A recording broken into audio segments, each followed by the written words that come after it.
Hello, this is the Harboring Light. I'm Mary. I give a conservative perspective about the world around me.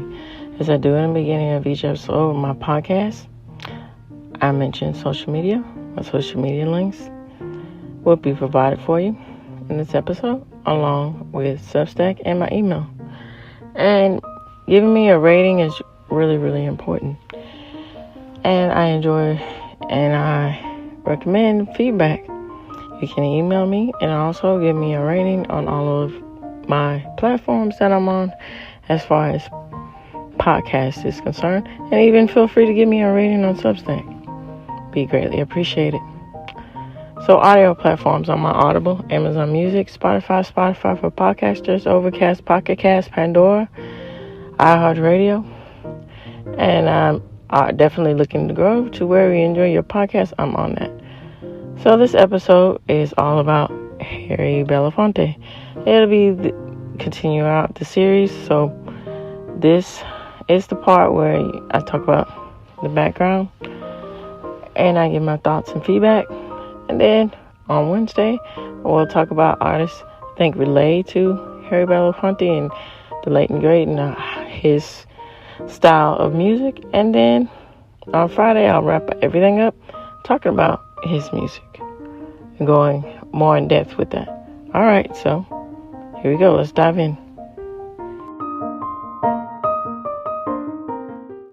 All right, before I start getting into Harry Belafonte's background, I just want to share some thoughts about my experience and everything else. My thoughts about his music. I think it's just it's just well crafted, and it's very unique and to the style, especially for its time, with talking about the Caribbean life and giving such a narrative telling, and to where in the sounds you're almost placed within the set place and the mentality of the song. And I remember the first time I heard a Harry Belafonte song was by way of Beetlejuice. And I think it's really captivating to, particularly when in the entertainment industry, particularly in theater and movies, when the director or the actor makes creative decisions to use particular songs to set the map for a scene in a movie. And it's quite interesting that how his songs have took place and made its way through pop culture and have different meanings to different people, whether it be the nostalgia through Beetlejuice. And it's very interesting that there's I think the sequel is coming out in September. I look forward to watching that. And it's very interesting that most of the original cast will be in it. So, and then you have the ties to makes you feel homesick or makes you feel proud of the Caribbean ties that are in his songs.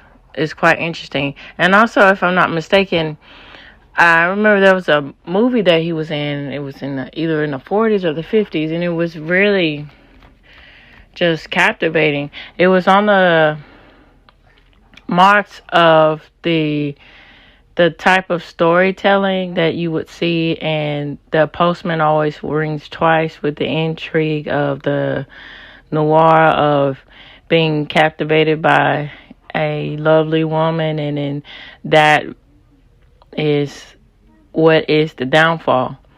of everything. And then his whole repertoire with his acting career, and then his protest career with the civil rights is very interesting.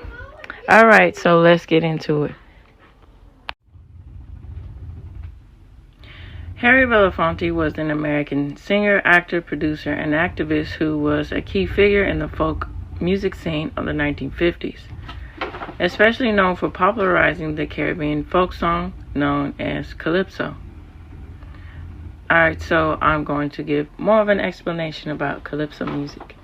Calypso music is a type of folk song primarily from Trinidad, though sung elsewhere in the southern and eastern Caribbean islands.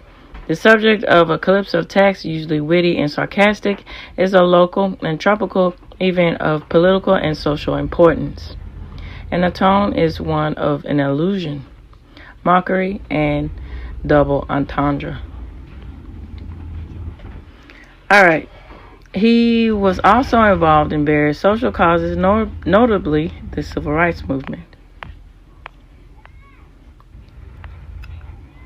Okay, so in the 1950s, Belafonte became a folk singer, learning songs at the Library of Congress, American Folk Song of Archives. He sang Caribbean folk songs as well in nightclubs and theaters. His handsome appearance added to his appeal as well.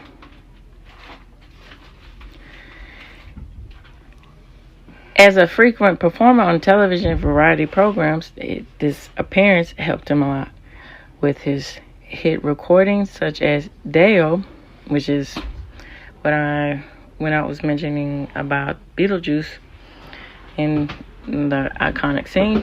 It was in this song. Deo was in there. The Banana Boat song and Jamaican Farewell.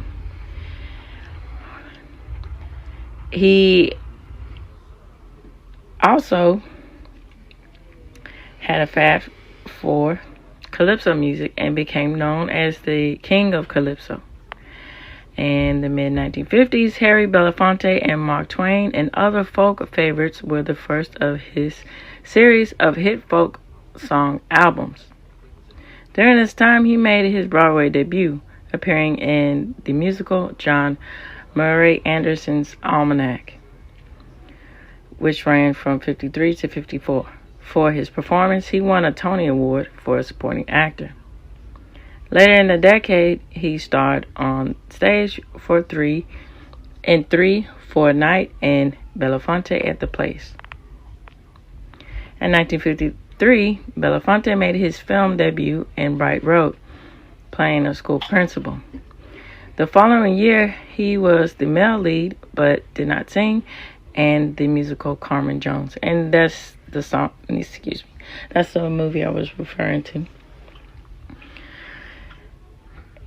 If you're interested, you should check that out.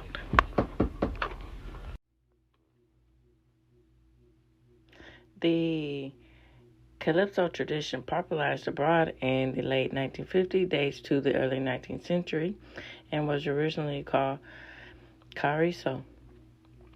During the Carnival season before Lent, groups of slaves led by popular singers or chanterelles wandered through the streets singing and improvising veiled lyrics directed towards unpopular political figures. The poetic form follows as the ballad. 4-line refrains follow 8-line tropes or stanzas. The simple rhyme scheme is amply compensated for by the highly imaginative original use of language.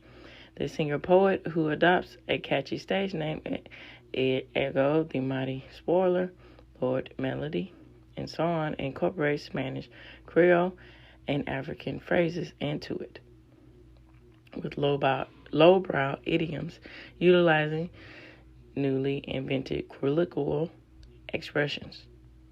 The exaggeration of local speech patterns, distorting the normal ascension of the text, is matched by offbeat rhythm and sympathetic rhythm and the music, a familiar calypso trademark.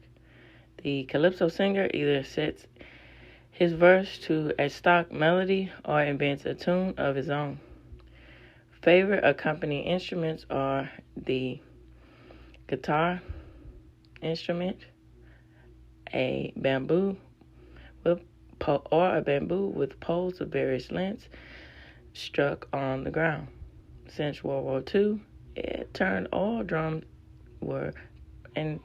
into oil drums played together in orchestras called steel bands. They were very popular, and they have been very popular to add on to this.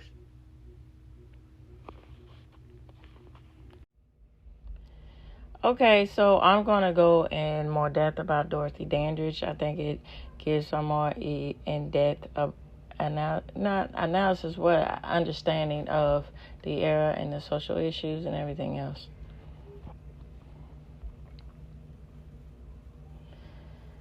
So, Dorothy Dandridge was an American singer and film actress who was the first black woman to be nominated for an Academy Award for Best Actress. Dandridge's mother was an entertainer and comedic actress who, after settling in Los Angeles, had some success in radio and later television.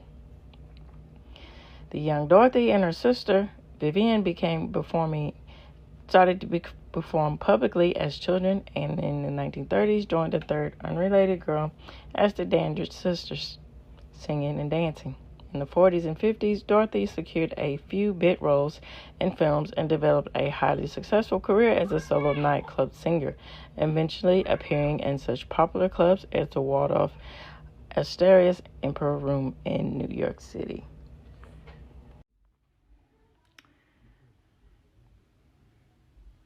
Okay, so Dandridge then won the title role in the all-black Carmen Jones of 1954. She earned an Oscar nomination. However, she did not sing in Carmen Jones. However, the singing was dubbed by mezzo-soprano Marilyn Horne. Because she was a black woman in a racially tense era, film offers therefore did not come readily, though she did appear in Island in the Sun of 1957, which dealt with miscegenation and co-starred Harry Belafonte, as well as in the Dex Ran Red of 1958 and Tamango, I believe the pronunciation for that, of 1959, and Moment of Danger in 1960. One of her most important roles was Bess in the production known as Porky and Bess of 1959, which she starred opposite Sidney Poitier.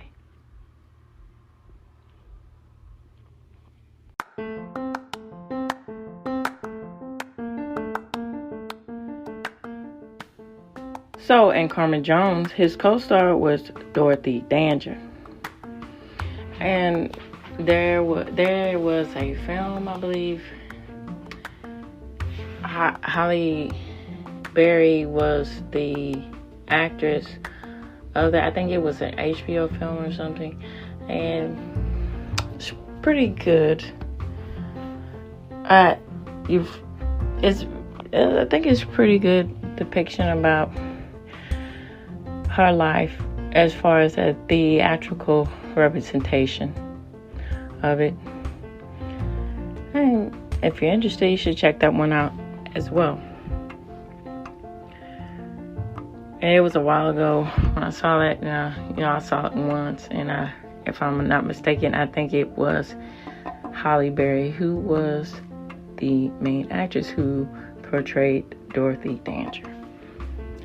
Okay, so the film was a huge success, and it led to a starring role in the film Island in the Sun, 1957, which is when this was released, which also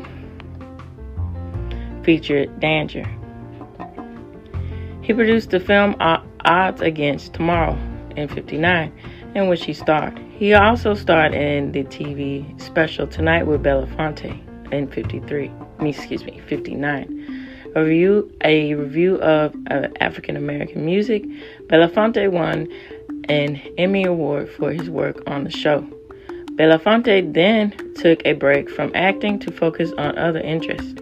In the 1960s, he became the first African-American television producer, and over the course of his career, he served in that capacity on several productions. During this time, Belafonte continued to record, and his notable albums include Swing That Hammer of '60, for which he received a Grammy Award for Best Folk Performance. His collaboration with South African singer Maccabee and Greek singer Morris Golgi, I believe. I'm sure I butchered that, but forgive me for that pronunciation. Helped introduce them to American audiences. And an evening with Belafonte, Maccabee in '65 garnered a Grammy for Best Folk Recording. In 1970, that is, he returned to the big screen with the drama The Angel Levine.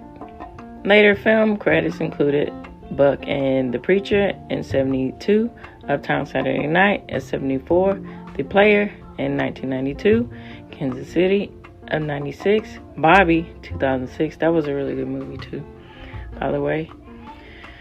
Bobby in '06, and Black Klansman in 2018.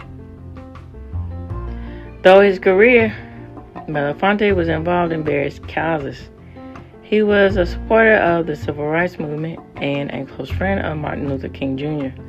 Belafonte was active in African American humanities efforts, notably appearing on the charity song We Are the World of '85. And in 1987, he became a UNICEF Goodwill Ambassador. He received the Humanitarian Award for the Academy of Motion Picture Arts and Sciences of 2014. And I believe it's Jean Hersholt Humanitarian Award. And 2022, Belafonte was selected for induction into the Rock and Roll Hall of Fame. And all this body of work, and even I think marrying in the theatrical aspects of singing and performing took his singing and performing to another level, to where you could just really understand it visually, what he was saying, what he was portraying, and you could really feel the particular types of perspectives, particularly in the Caribbean perspective of how they see fit and how they move through life and what values they see fit in their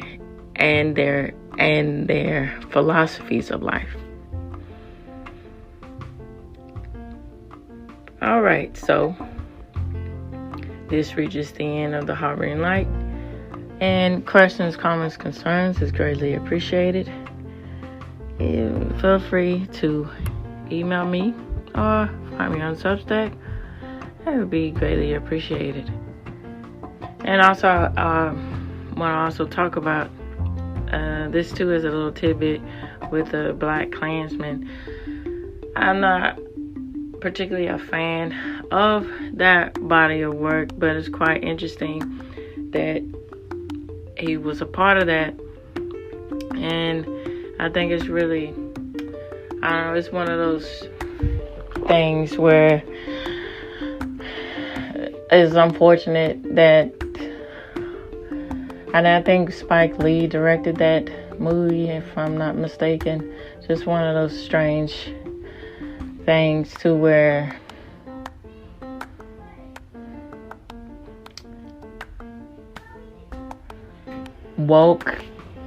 being woke per se, or being woke, the whole idea of being woke, it's not really waking up to the causes of message, I think it just strips away the true message of things as far as presenting injustice or things that are unequal with racial harmony. And then also, again, presenting these things in a modern day society, I think it even further divides things to where it takes away from the progress that people like Harry Belafonte have done, and the civil rights movement and everything else before them, and all these Rosa Parks, and all the way through all the champion Booker T. Washington. The list goes on. I'm sitting here thinking about all the people, Madam C.J. Walker, even Harriet Tubman, even though people of today don't like to talk about slavery for what it is. They don't like to, they only focus on the negative aspects of everything and not seeing the tremendous humility and the tremendous triumph that these incredible people rose up and chose to find a better light and a better path for themselves when they found the opportunity to do so. And I think that's what should be remembered and thought about. I'm going to end on that note, and feel free to give me comments and feedback. It would be greatly appreciated. So tune in, turn up, and definitely take care. Bye-bye now.